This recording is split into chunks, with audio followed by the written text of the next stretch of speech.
I remember hearing like 3 6 Mafia shit in like, like 99, 2000 and being like, yo, what the fuck is this like crazy? Because I never really like liked South music like that way. Like I didn't like the fast hi hats and stuff. Like I was always like kind of like that purist. I'm like, I really like the West Coast. But then I heard like 3 6 Mafia and I was just like, I equated it to kind of like Wu Tang. I'm like, these guys are like the Wu Tang of the South, kind of. They're just like this crew of like people, and they're all like so different, but they fit together and have this like weird, dark like sound, and they like sample music from like horror movies and like weird shit, and like so I like became very like a kind of attached to that kind of sound like that.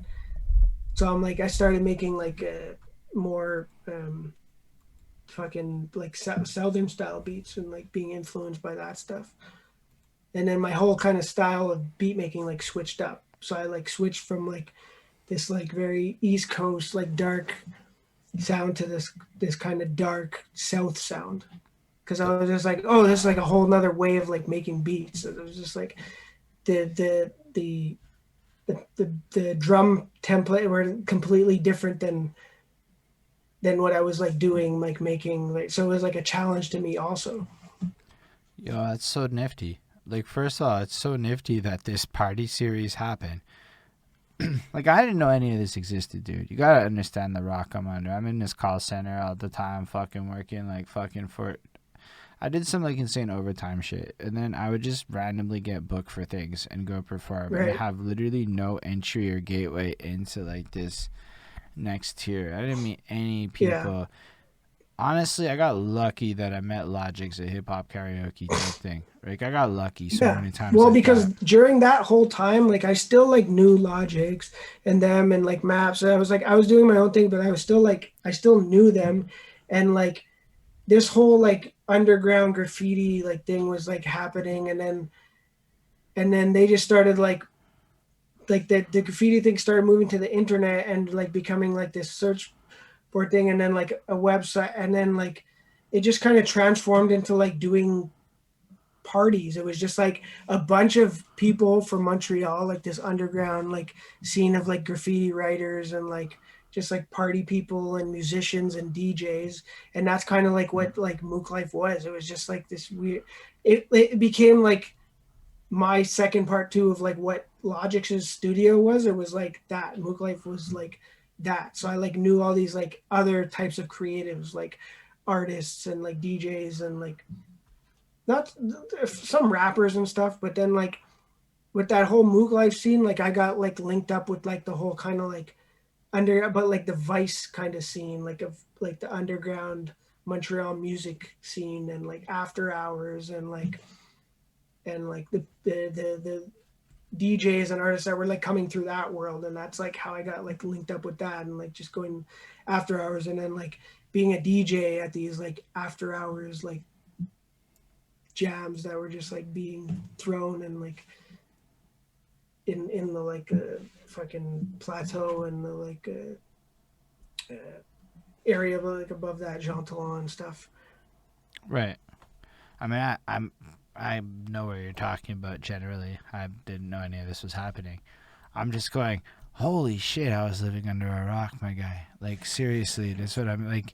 And it's kind of like, it was cool because, like, you had to Yeah, know about it. And if you didn't know yeah, about kind it, of. But it was like my first DJ gig was at it doesn't exist. It was, what the fuck was the name? It was right beside um Trash Bar. Do you know Trash Bar? nah. No, it's on oh fuck, what, Prince Arthur. Prince Arthur and sure, what was Koi? Koi. Koi. Koi. I know Koi. Yeah, there was the bat. They used to do the battles there and stuff, but it was like that was like this like. Anyways, we threw the first like one of the first like not one of the first Mook Life parties, but that was the first one that I DJ'd at, and that was 2012 or 13. Like I can get you the exact date or whatever, but um yeah, that was my like first DJ gig, and then I would just started DJing at those Mook Life parties, and then from that people would see me DJ there and like book me there, or I would like link up with other people in the scene, or just like holler at them like, "Yo, can I play at your night or whatever?" So that's how I kind of just got linked up in that the whole Montreal like DJ scene is just from playing those like Mook Life parties. So basically, you're doing that for a while. You're part of this wave. So you're part of like multiple cultural phenomenons in the city. I guess you could say that, yeah. No, I am saying that because you said it throughout your interview. Maybe you don't contextualize it like that, but if you're part of that Mook Life thing, and you're also part of the whole like studio thing Logics and them had, and you're also on this next album thing that paved the way for Anglo artists to even have a thing. 2012, August 6th. Oh man, that's like so early, for real though. I like That was the poster. shit. That's like so back in the day. Look at that graphics. So yeah, I literally just didn't know any of this shit was happening. I don't. I know who Red Dread is. I do know Yeah. that name. I think it was Hip Hop Karaoke or something that linked that But up. fuck, they had already gone to, okay, like hold on, let me look at my, when I look at my Facebook, I can tell Yo, I what was just made like happening. no effort to talk to these people. Is more what happened. Like I Yeah. would meet people and stuff, and I made like no effort Yo, to because like Mook Life talk. brought down Action Bronson for the first time For real. in 2011.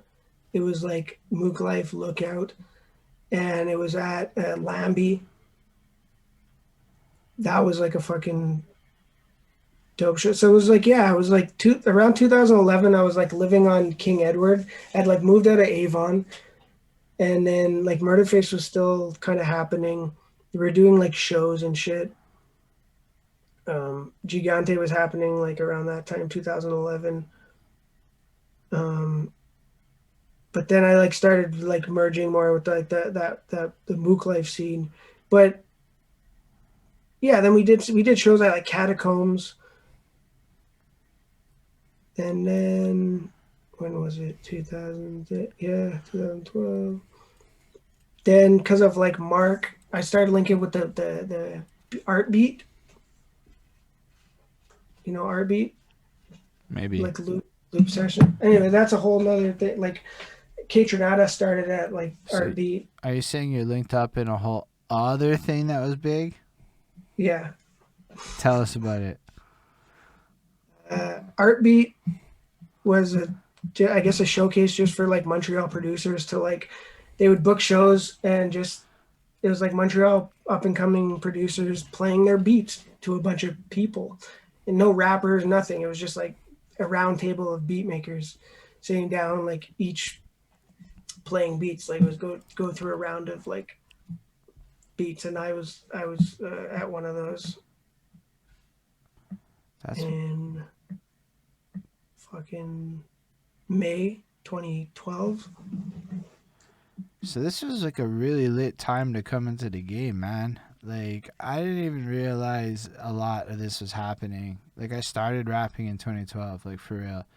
And this is like some heavy shit. I had like an ego, and it's like the more I hear people talk about this shit, the more I'm sitting there going, my ego is stupid. Cause there was a lot going on at this time, like a lot of legend happening at this moment.